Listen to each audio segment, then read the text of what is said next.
Muy buenas tardes, bienvenidos al canal de Rubén Fidalgo. El protagonista de este vídeo práctico va a ser el nuevo reglamento para la catalogación de vehículos históricos, el 892/2024, que se aprobó el pasado 10 de septiembre, fue publicado en el Boletín Oficial del Estado el pasado 18 de septiembre y ha entrado en vigor pues antes de ayer, el 1 de octubre.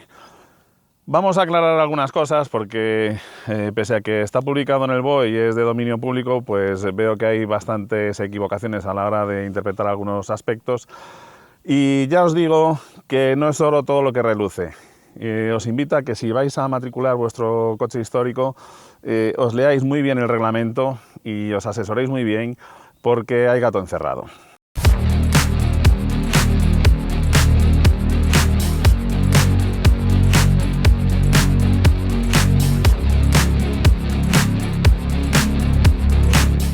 Si queréis leer este reglamento, bueno, os voy a dejar un enlace directamente al BOE en la descripción de este vídeo y también si ponéis en cualquier buscador de internet, eso, Real Decreto 892/2024, os va a aparecer en el enlace para que lo podáis leer. Yo tengo aquí algunas anotaciones con las palabras exactas que vienen en el texto, así que me vais a permitir que utilice esta chuleta. Este nuevo Real Decreto deroga al 1247/1995, que era el que había hasta ahora. ¿Por qué ha sido necesario hacer un nuevo Real Decreto? Bueno, pues porque la verdad es que el que había hasta el momento, hasta el pasado 30 de septiembre, pues tenía algunas lagunas. Por ejemplo, pues no tenía en cuenta los ciclomotores. Los ciclomotores son unos vehículos que, bueno, hasta los años 70, la mayoría de ellos eran básicamente bicicletas a las que se les añadía un motor. No tenían número de bastidor. Cuando se hizo obligatorio ponerles matrículas, pues la mayoría de ellos estaban en una situación absolutamente alegal y la verdad es que es una pena que son vehículos que forman parte de la historia y del patrimonio y que no se les haya tenido en cuenta en la anterior ley, con lo cual en esta afortunadamente es una de las mejoras, que sí que hay mejoras en el nuevo reglamento. Otro de los aspectos a mejorar era el tema de las ITVs y también pues bueno, algunas duplicidades que había en todo el procedimiento. El procedimiento era algo engorroso, había duplicidades como por ejemplo el tema de los laboratorios de catalogación de vehículos históricos, que era algo que se pedía que se eliminase. Se ha eliminado, pero bueno, siguiendo el criterio de Lampedusa, cambiándolo todo para que nada cambie o que todo siga igual. En lugar de llamarse laboratorios de vehículos históricos, ahora se van a llamar servicios técnicos de vehículos históricos y sus atribuciones van a ser básicamente las mismas. Van a tener un periodo de un año para adaptarse en cuanto a lo que es la legislación. Lo de las ITVs, bueno, hay cambios, los veremos ahora y como digo, hay un tema bastante escabroso que es que se va a limitar a 96 días el poder utilizar el vehículo. Sin lugar a dudas, la principal ventaja de este nuevo Real Decreto, de este nuevo reglamento para la catalogación de vehículos históricos, es que se añade un proceso abreviado que facilita mucho las cosas para catalogar como vehículos históricos determinadas vehículos que están en determinadas condiciones. Luego lo veremos con detalle. Y para entender un poco más por qué ha tenido que surgir este nuevo reglamento, pues conviene ponerse en antecedentes. Ya os digo que gran parte del motivo de que nos hayan metido esta pullita de los 96 días de uso del vehículo vienen porque desde algunas publicaciones se animaba o se promovía que la gente matriculase su coche como vehículo histórico para poder circular por las zonas de bajas emisiones, algo que era no mentira, pero desde luego sí impreciso. ¿Por qué? Bueno, pues porque el hecho de que tú tuvieras el coche como vehículo histórico no te daba esa ventaja, ni mucho menos. Existían ayuntamientos en los cuales los vehículos históricos podían circular por las zonas de bajas emisiones, pero otros en los que no. Y es que son los ayuntamientos, y siguen siendo los ayuntamientos, los que deciden cuáles son las exenciones a los vehículos que pueden circular por las zonas de bajas emisiones que no cumplan con el tema de que sean etiqueta eco o etiqueta cero, y eso va a seguir exactamente igual, así que ojo con el tema de los 96 días, luego os lo explico con más detalle. ¿Por qué se ha introducido esto de los 96 días de límite en el uso de los vehículos históricos? Bueno, pues porque uno de los argumentos esgrimidos para poder solicitar esa bula, entre comillas, para poder circular por las zonas de bajas emisiones es que realmente los vehículos históricos, los coches clásicos, son vehículos que se utilizan de forma ocasional y el peso de sus emisiones en el cómputo global de las emisiones pues es ridículo, ¿de acuerdo? Es como un pedo en mitad de una tormenta. De ahí que ahora hayan introducido el concepto de uso ocasional y precisamente por ese uso ocasional que está definido en la norma como un máximo de 96 días al año el uso del vehículo en cualquier tipo de vía. Importante esto de en cualquier tipo de vía, ¿vale? Porque también se está corriendo el bulo por ahí de que son solamente 96 días para circular por zonas de bajas emisiones, y no. Son 96 días para circular por donde sea. En el momento que tú saques el coche del garaje un día, ya lo puedes tachar del calendario. Para poder entender bien las nuevas figuras que aparecen en este nuevo reglamento, conviene tener claras una serie de definiciones. Por ejemplo, lo que os decía antes, los laboratorios de catalogación de vehículos históricos ahora pasan a denominarse servicios técnicos de vehículos históricos, y aparece una nueva figura denominada entidades relacionadas con vehículos históricos, que son básicamente museos, clubes, asociaciones, en las que, por decirlo de alguna manera, hay un comité de expertos cuya palabra vale algo más que la nuestra a la hora de decidir si este coche tiene las características para poder ser considerado histórico o no. Un término importante es la declaración responsable, ¿de acuerdo? Esta es una figura legal que se rige según la Ley 39/2015, en la cual el propietario manifiesta bajo su responsabilidad que cumple con los requisitos establecidos en la norma vigente sobre vehículos históricos. Importante esto de que el propietario va a ser el responsable, porque después veréis en el proceso abreviado qué puede suponernos el haber firmado algo que luego no sea real, ¿de acuerdo? Otra definición importante, el uso ocasional, que ya os decía antes, 96 días de uso al año en cualquier tipo de vía, y con estos términos ya podemos empezar a entrar un poco más en materia de lo que es en sí el nuevo reglamento.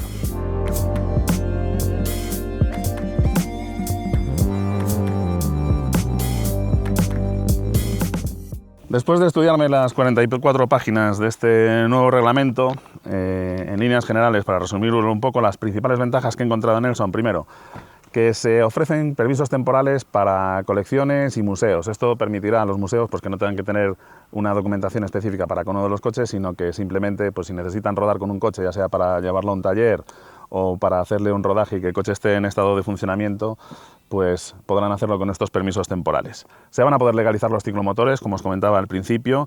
Se van a poder rehabilitar bajas definitivas, incluso aunque tengan un certificado de destrucción. Esto a mí la verdad es que es un tema que me parece, por un lado me parece bien, porque es cierto que se estaban llevando al desguace y había coches y vehículos sin papeles que realmente tienen interés y que es una lástima que se achatarren, pero por otro lado también es cierto que en su día ese certificado de destrucción o de achatarramiento del vehículo es muy probable que se otorgase dándole una subvención a la persona que entregaba el vehículo, con lo cual, pues bueno, ¿qué va a pasar con esa subvención? ¿Se va a tener que devolver ese dinero? En fin, como digo, nunca llueve a gusto de todos. Y que se establece una nueva periodicidad de forma clara para las ITVs, que esta periodicidad va a ser muy simple. Los vehículos de más de 60 años y ciclomotores están exentos de tener que pasar una inspección técnica.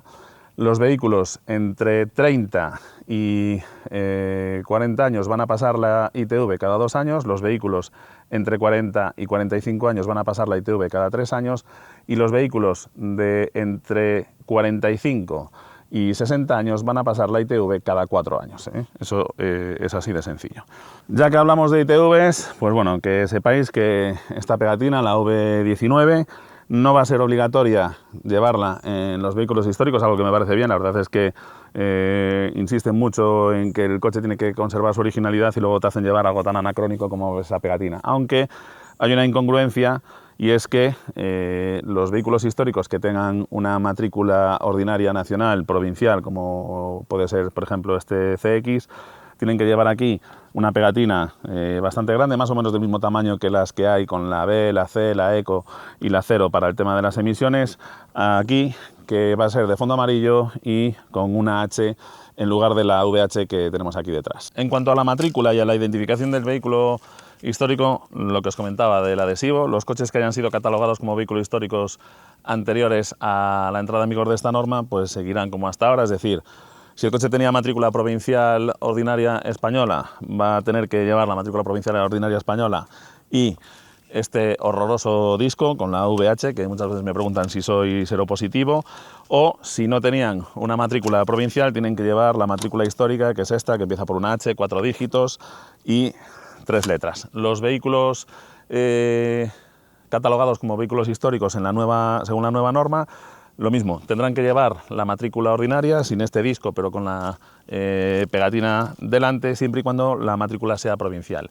Si quieres cambiar una matrícula porque tu coche estaba con una matrícula posterior de las de 3 letras y no tiene la matrícula que se corresponda con el año del coche y quieres ponerle la matrícula que se correspondía a la matrícula original del coche, entonces vas a tener que hacer el procedimiento como lo hacen los del grupo B, ¿de acuerdo? Aunque tu coche cumpliera las condiciones iniciales del grupo A, que veremos más adelante, si quieres recuperar la matrícula antigua tendrías que seguir los plazos, el procedimiento del grupo B. Otra de las novedades que se introducen respecto al tema de las matrículas con esto del nuevo reglamento es que podemos llevar a modo ornamental, insiste en lo de modo ornamental, la matrícula original del país si es que lo hemos importado. Si el coche ha venido de Francia, de Holanda, lo que sea, podríamos llevar la matrícula original a modo ornamental, pero para circular tenemos que llevar la matrícula con la H.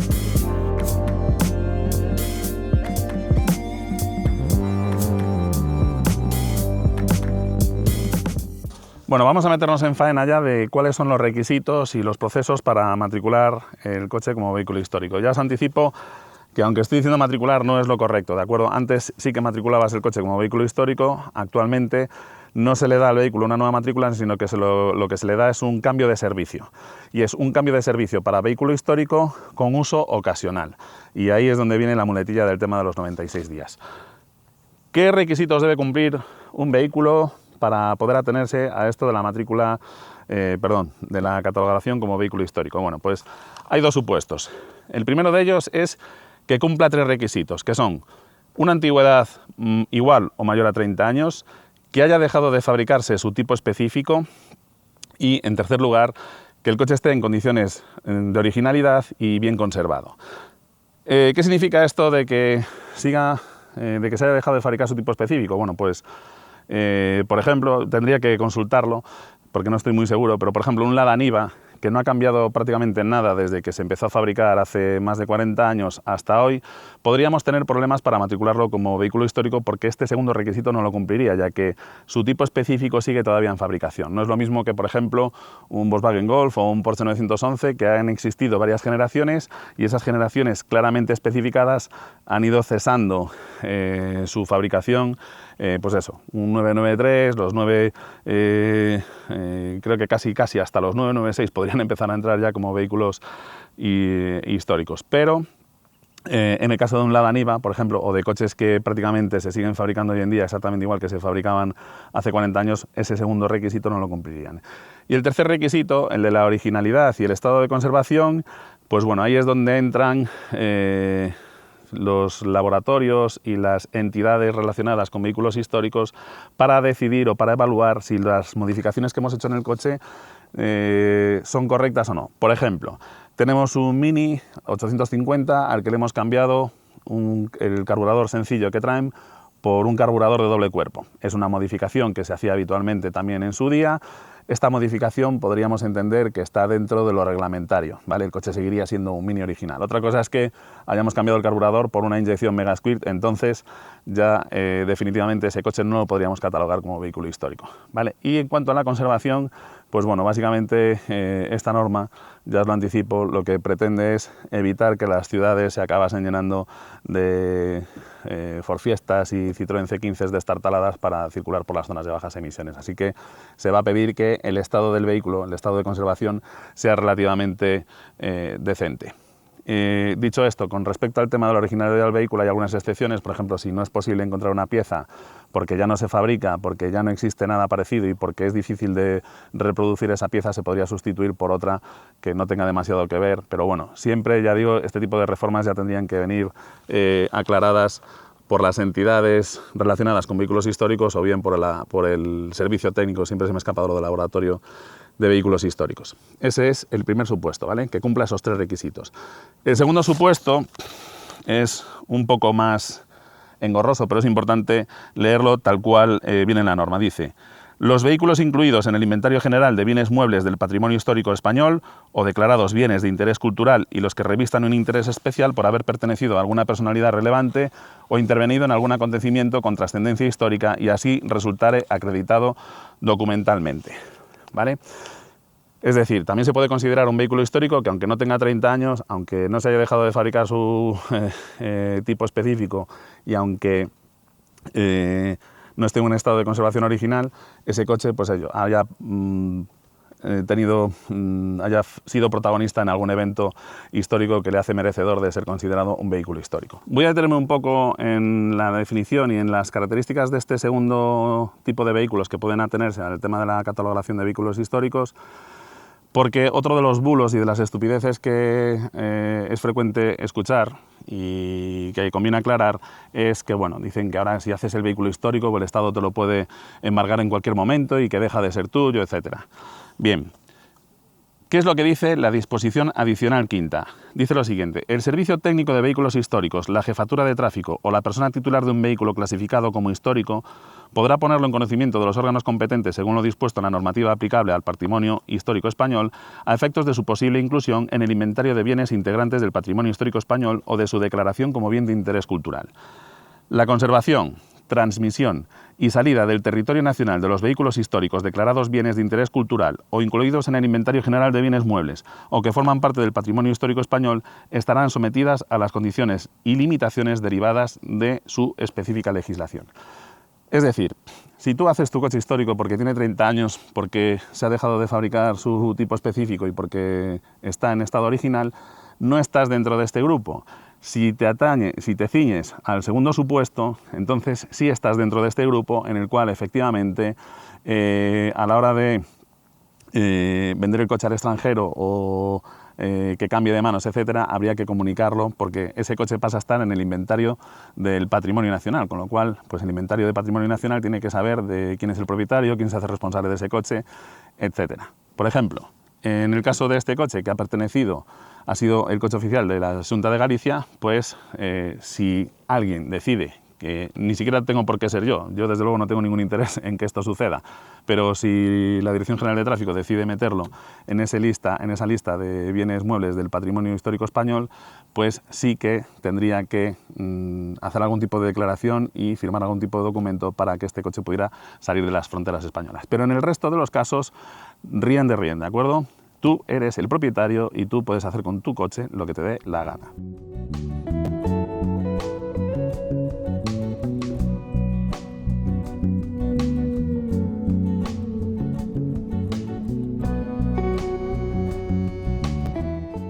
Muy bien, ya sabemos cuáles son los requisitos que debe cumplir un vehículo para poder solicitar este cambio de servicio a vehículo histórico de uso ocasional. Vamos a ver ahora que aunque un coche cumpla esos requisitos, pues vamos a meterlos en el saco de los de Grupo A, que van a poder hacer el procedimiento por el método abreviado, y los de Grupo B, que van a tener que seguir un procedimiento que es muy similar a lo que había hasta ahora, ¿de acuerdo? Tienes que ir a un laboratorio de vehículos históricos, un servicio técnico de vehículos históricos, en el que emitan un informe y una ficha técnica reducida, ir a una ITV a que afiance esa ficha técnica y luego ir con esa ficha que te da la ITV a tráfico a solicitar la matrícula del vehículo.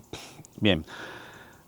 ¿Qué vehículos están dentro del grupo A, y que pueden solicitar ese cambio de servicio para vehículo histórico de uso ocasional por el método abreviado? Bueno, pues todos los vehículos que estén circulando de forma legal y con la ITV en vigor pueden hacer esto. Si tienes la ITV caducada, tendrás que pasar primero la ITV para poder solicitarlo por el método abreviado.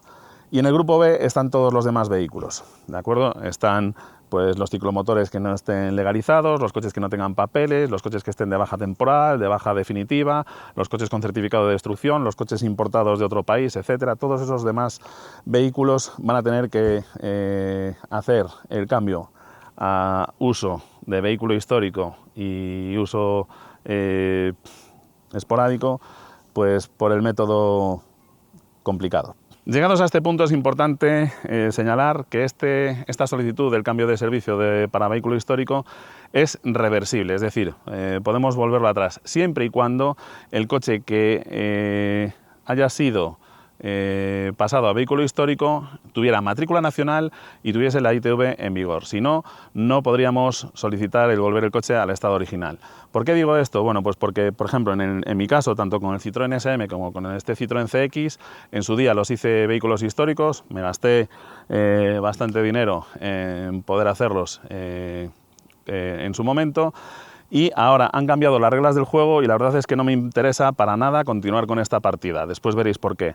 Así que voy a solicitar voy a perder el dinero que he invertido, pero voy a solicitar que estos dos coches vuelvan a su estado original y lo voy a poder hacer porque antes de hacerlos históricos tenían matrícula española y una ITV en vigor. Si el coche se ha transferido, se ha hecho vehículo histórico porque era una importación o porque era un vehículo dado de baja, etcétera, me temo que aunque no estés de acuerdo con las nuevas reglas del juego, vas a tener que seguir jugando la partida. Bien, si tienes la suerte de que tu coche está dentro de los del grupo A y puedes hacer el procedimiento simplificado, la verdad es que es el procedimiento que debería haber existido desde un principio para los coches que ya estaban circulando legalmente. No tenía ningún sentido que un coche que estaba legalmente circulando en España tuvieras que ir a un laboratorio a acreditar no sé qué, puesto que ya el coche era legal.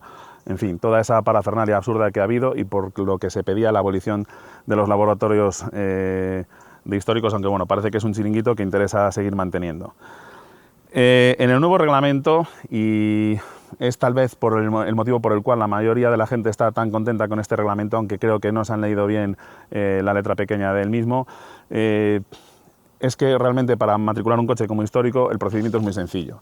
Lo único que necesitas es una solicitud de renovación del permiso de circulación por cambio de servicio histórico en modelo oficial, lo tienes disponible en la sede digital de la DGT, declaración responsable de que el vehículo es susceptible de clasificarse como histórico porque no tiene conocimiento de que haya sufrido cambios que desvirtúen su originalidad y que se va a hacer un uso ocasional del mismo conforme al modelo actualizado publicado en la sede electrónica de la Dirección General de Tráfico.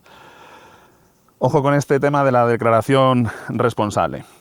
El original del permiso de circulación, que será devuelto a la persona interesada a la finalización del trámite, esto la verdad es que también era otra cosa que había absurda en el reglamento anterior.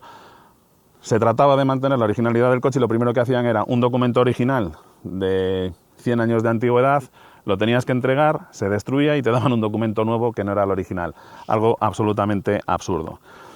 La tarjeta de inspección técnica con inspección periódica en vigor, 4 fotos del vehículo, del frontal, de la trasera, del lateral izquierdo y del lateral derecho, las fotos en color, por si después cambias de color el coche puede tener algún tipo de repercusión. Y en el caso de haberse sometido el vehículo a reformas permitidas, certificado favorable de una entidad relacionada con vehículos históricos o de un servicio técnico de vehículos históricos según el modelo que se recoge en el anexo 3 de este documento. Si lo quieres ver, insisto, en el enlace que te voy a poner en la descripción del vídeo vas a poder acceder al mismo y tienes ahí todos los documentos, las fichas técnicas reducidas que hay que cubrir, etcétera, etcétera, ¿de acuerdo? Y lógicamente pagar la tasa, que son unos 20,81 euros, creo recordar. No tienes que pasar una ITV, el coche tiene una ITV en vigor, que era algo que antes también te obligaban a pasar una nueva ITV, algo absurdo. Ahora no tienes que pasar una nueva ITV, pero ojo, porque tú tienes una ITV en vigor, con lo cual por eso te meten dentro de los vehículos del grupo A. Cuando esa ITV caduque y tengas que renovarla, en la nueva ITV van a verificar que efectivamente tu declaración responsable ha sido realmente responsable y ese documento en el que hay una serie de reformas que tú has hecho en el vehículo realmente cumplen con la normativa para que el vehículo sea histórico.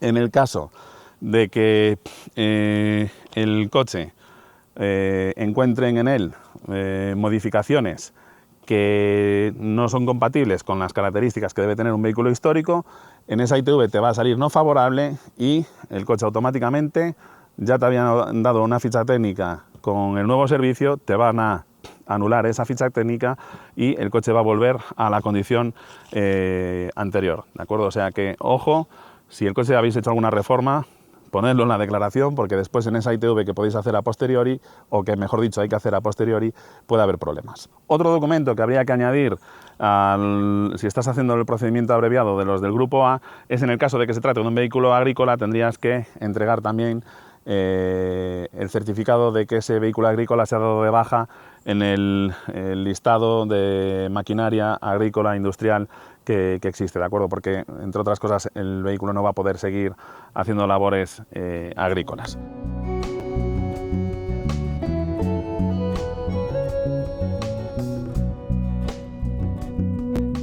Con respecto a los vehículos del grupo B, bueno, pues los vehículos del grupo B, como os decía, van a tener que seguir un procedimiento muy similar al anterior. Vas a tener que contratar los servicios de un servicio técnico de vehículos históricos, vas a tener que entregarle una serie de documentos a ese servicio para facilitarle la labor de identificación del vehículo, características, etc. El laboratorio va a tener que medirlo, pesarlo, ver qué tipo de iluminación tiene, cuáles son sus prestaciones, qué características tiene técnicas, si realmente el coche está conforme al original o no. Va a tener que buscar toda esa información y emitir un informe. Después, con ese informe, tiene que elaborar una ficha técnica reducida para que la ITV después simplemente le ponga el sello y haga que esa ficha técnica sea legal para poder solicitar la matrícula. Vamos a tener que solicitar la nueva matriculación, etc. Todo esto vienen recogidos en los artículos 8 del nuevo reglamento, que es el artículo 8 hace referencia a la documentación a presentar en el servicio técnico de vehículos históricos. El artículo 9 nos habla de cuál es la actuación del servicio técnico de vehículos históricos. El artículo 10 nos habla del contenido de ese informe. Insisto en que en este reglamento podéis ver cuáles son las características en las que se van a fijar a la hora de emitir ese informe, pues eso, pesos, dimensiones, etcétera. En el artículo 11 especifica las condiciones para la inspección técnica previa en la estación de ITV, y aquí habla de que esta inspección técnica previa van a estar obligados a seguirla los ciclomotores que no tengan número de bastidor. Os recuerdo que hay muchos ciclomotores antiguos que no tienen número de bastidor porque eran básicamente eso, una bicicleta con un motor. El artículo 12 nos habla de la documentación que hay que presentar en tráfico, y el 13 definitivamente recoge cómo es el proceso de matriculación. ¿De acuerdo? Una vez que ya tenemos este nuevo servicio de vehículo histórico para uso ocasional, va a haber una serie de limitaciones, ¿vale? Las limitaciones, vamos a tener básicamente dos limitaciones. Unas limitaciones técnicas que ya existían con el reglamento anterior, que son, por ejemplo, si el coche no es capaz de alcanzar los 40 km por hora, pues no va a poder circular normalmente por las vías y va a tener que circular por los arcenes. Si no alcanza al menos los 60 km por hora, que es la velocidad mínima a la que se puede circular por una autovía o una autopista, no vamos a poder circular con ellos por autovías y autopistas. Si no tiene todos los sistemas de iluminación reglamentarios, posición, cruce, largas y los mínimos de luminosidad legales para ello, tampoco podremos circular con ellos entre el anochecer y el amanecer.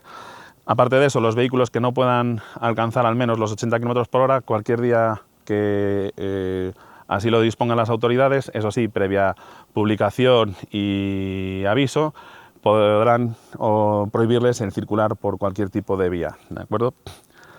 Aparte de eso, hay una limitación que conviene señalar, y es que los vehículos que no tengan sistemas de retención en las plazas delanteras, que no tengan cinturones de seguridad en las plazas delanteras, no podrán superar los 80 km por hora. ¿Por qué insisto en este detalle? Bueno, pues porque no es baladí.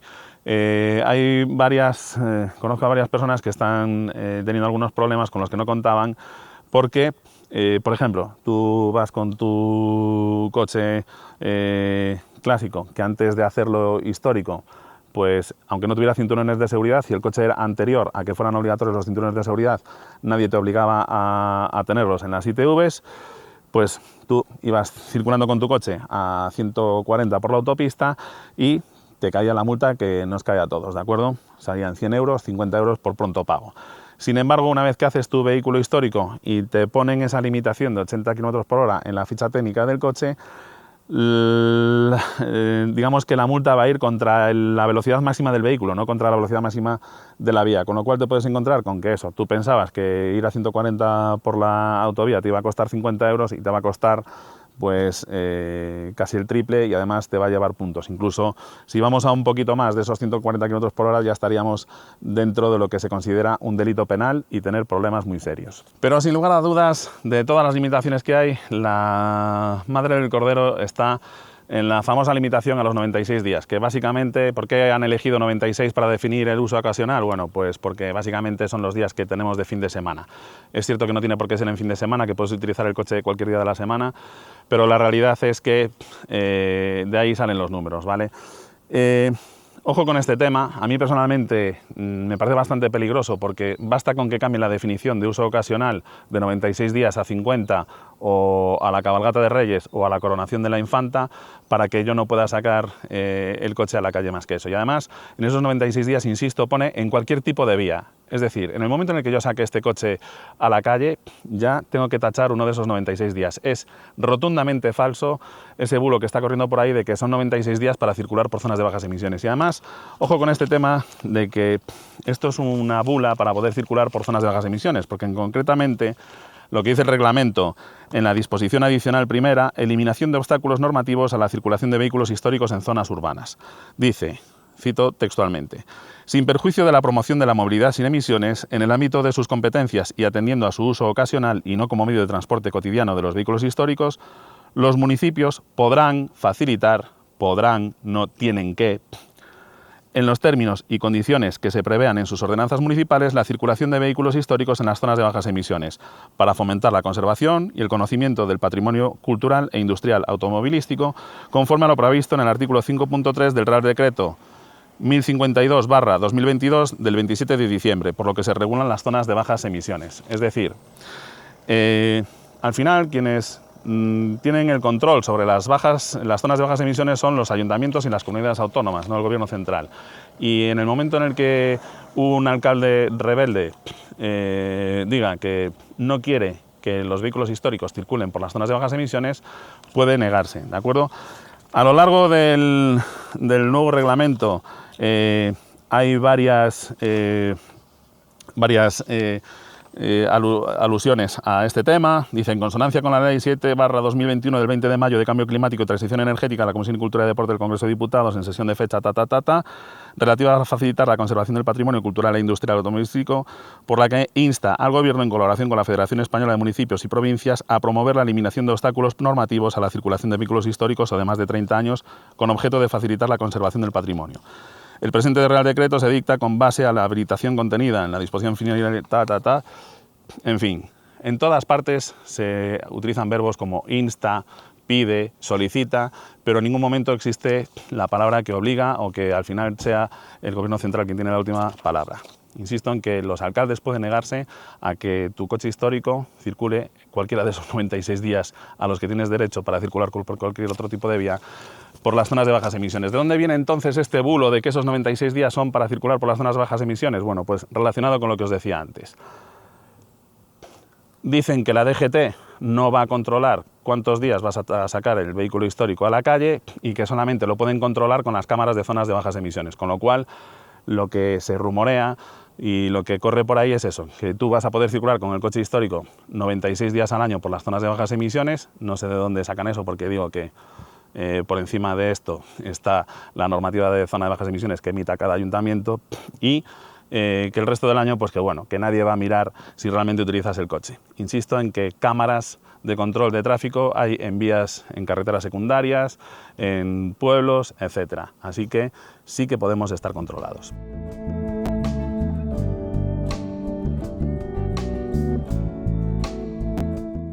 En fin, espero que te haya quedado un poco más claro esto. Insisto en que si estás pensando en catalogar tu coche, en solicitar ese cambio de servicio y uso ocasional a vehículo histórico, te leas muy bien el reglamento y pongas muy bien en la balanza lo que supone eso de los 96 días. Yo personalmente, si he hecho cuentas, es muy probable que no utilice el coche 96 días al año, ¿vale? Hay alguno por ahí que dice, bueno, pues te compras 4 coches y 4 por 96 ya da más de 365 días, con lo cual podrías andar con tu coche clásico todos los días del año por la carretera. Pero bueno, bromas aparte.